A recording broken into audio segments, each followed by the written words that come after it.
మనం అలాంటి ఈ పండుగ రోజున నేను సొంత గ్రామానికి వచ్చాను. మా మిస్సెస్ అయితే 25 సంవత్సరాల కంటే ముందు ప్రారంభించింది. అప్పుడు చాలా మంది వచ్చేవాళ్ళు కాదు. విధిగా ప్రతి సంవత్సరం పండుగలు ఇక్కడికి వచ్చేవాళ్ళం. దీనివల్ల రాష్ట్రంలోనే దీనికి ఒక సాంప్రదాయంగా ప్రతి ఒక్కరు రావడం మొదలుపెట్టారు. ఇప్పుడు రాకపోతే వాళ్ళని చిన్న చూపు చూస్తున్నారు. ఒకప్పుడు వస్తే వీళ్ళు విచిత్రంగా చూసేవాళ్ళు. ఇప్పుడు ఎవరన్నా ఈ ఊర్లోకి రాకపోతే వీడికి ఏమాత్రం కూడా ఊరి మీద భక్తి లేదు అని నీచంగా చూసే పరిస్థితి వచ్చింది. కాబట్టి అందరూ వచ్చే పరిస్థితికి వచ్చారు. అంటే ఒక సాంప్రదాయం ఏ విధంగా అది శాశ్వతంగా ఒక లెగసీ కింద తయారవుతుంది. మనం ప్రాక్టీస్ చేస్తా పోతే అదే ఈరోజు జరిగింది. అలాంటి శుభ సందర్భంలో మీ అందరితో మాట్లాడడం చాలా సంతోషం.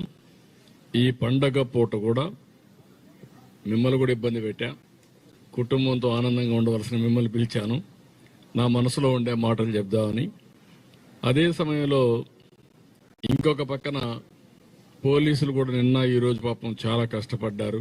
సిబ్బంది కూడా కష్టపడ్డారు. వారందరికీ కూడా నేను ఒక విధంగా చెప్పాలంటే ప్రజాసేవలో నిమగ్నమైన వారందరినీ మనస్ఫూర్తిగా అభినందిస్తున్నా, ధన్యవాదాలు తెలియజేస్తున్నా.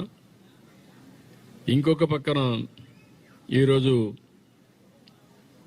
నా ఆలోచన ఒకటే, ప్రతి పల్లె ప్రతి ఒక్క ఇల్లు ఆనందంగా ఉండాలి, హ్యాపీగా ఉండాలి. నేను అందుకే విజన్ 2047 తయారు చేశాం.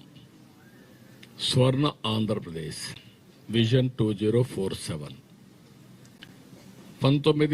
2000 సంవత్సరంలో ఆ రోజు కూడా విజన్ 2020 తయారు చేశాం సమైక్య ఆంధ్రప్రదేశ్ కోసం.